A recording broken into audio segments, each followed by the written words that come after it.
Hi everyone, it's Anne here again. As promised, I'm back here because I left you on a cliff edge with my last video because I was using this beautiful embroidered trim and I said I had something to show you that was a game changer. Well, I'm here to show you. Now, I just adore this trim, and you need to do very little to it to make something that looks stunning. These little books I made were made from the width of the ribbon, and I just put some papers inside and then used one of the little puffy charms that we made on the last video, and that was it. So what you see here is the actual width of the ribbon or the lace trim that I've used just as is. And then these ones I showed you in the video how I did those, and I also made some round ones. Now for those of you who've been following me for a while, you'll know that I like to push the envelope a bit, and I like things that are different, and I like dimension. Well, these are some other things that I made with the trim just as it comes, the flat. Just the width of the trim, and I made these bookmarks. And they've got the little cushion dangles on the bottom. There's the round one. Yes, as I was saying, I like to see what else I can do with a product. I like to experiment. Doesn't always work, but in this case I think it did work.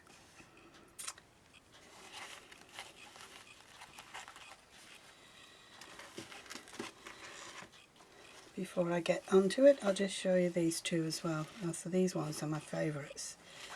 It's hard to get them all in the camera. These were the dangles that I made.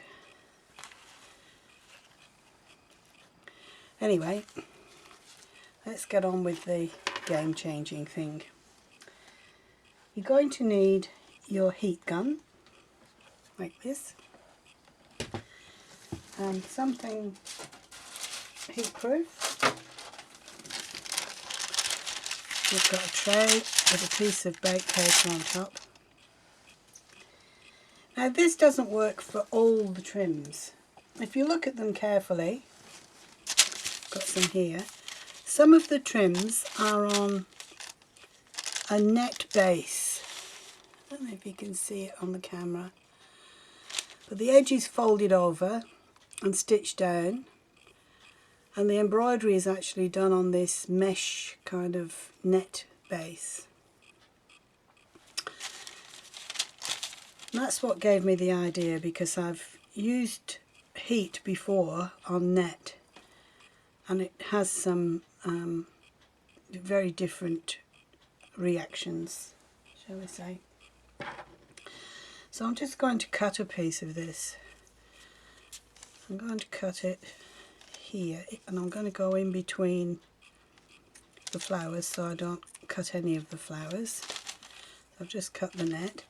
I'm also going to cut off the sides where it's folded over, because the least bulk we have to deal with, the better. So I'm just taking that off. Do both sides.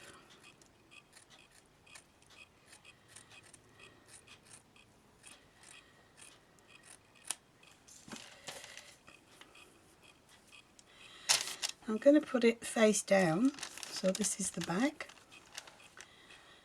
and I'm going to use my heat gun, but it's going to take a few minutes or a few seconds to get really hot, so just bear with me.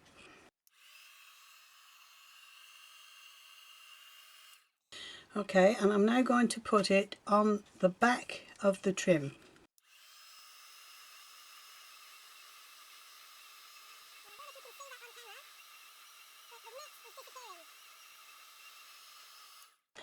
I don't know if you can actually see that on the camera, but as I'm using this, the net is disappearing. I'm going to do it for a couple more seconds, and then I'm going to turn it over and do it on the other side briefly.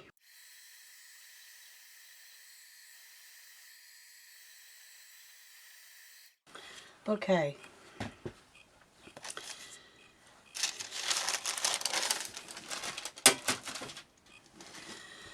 Now, the net has completely disappeared, and I'm just left with the embroidery.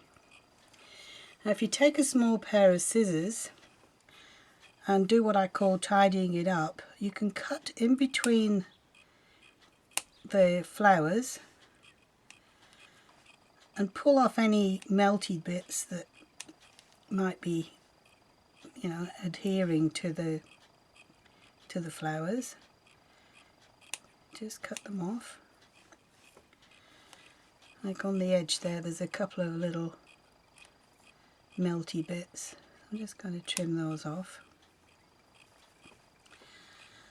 And then I'm going to separate the flowers all the way back down to the stem.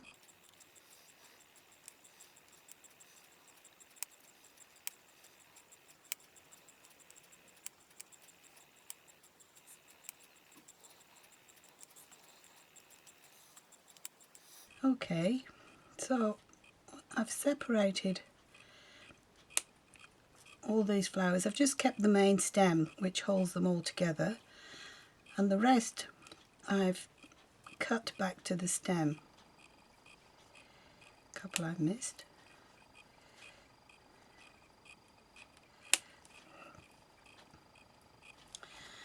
Okay, so what I've got now is it's still in a straight piece, but when I pull it, I can open it up and actually shape it around things.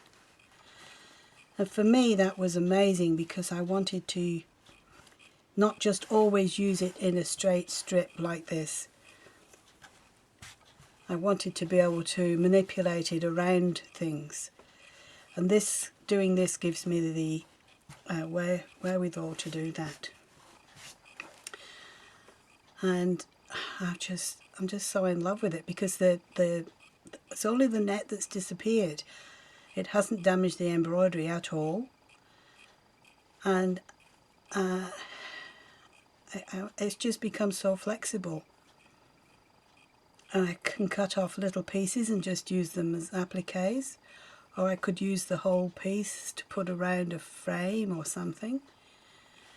And I'm just in love with it. I'll show you a couple of things I've done. This was a heart, and I just sort of curved it around there. There's another one. It's a velvet puffy heart, and it's just like a very colourful applique. These ones here. This was another heart that I just curved a little bit around. It was just piece of fabric that I glued onto a card and cut out with my Big Shot. And this is just a collection of coloured papers into a little notepad that I put a piece of the folded trim on the edge, and then a little bit of the trim that I'd taken the net off. But these postcards were what I really wanted to do. So these are just French postcards, and I've got a lady and just gone around the edge with a little bit of archival ink, and then added this piece of embroidered trim. Same with this one. You don't need much. There's another one. And I was over the moon with the fact that I could do that. I didn't have to use the whole straight piece. And in some cases you have to cut off odd little flowers just to make it so that it'll curve around and not have bits sticking out that you don't want. And the bits that I had left over I just put together on this one, so they're just leftover pieces. So there you have it, our big secret. I just love them. Alright, now as I say, not all of the embroidered trim will do this. It's just the ones that are on the net. So check yours out and see if you've got the one that's on net. Alright, now we have lots of different ones in the shop, so go and have a look and see which ones you like the best. But for me now, I thank you very, very much for watching, and I hope you have fun making your own. I hope this was worth waiting for, and I'll be making another video soon, and I hope to see you then. Thank you very, very much. Bye for now.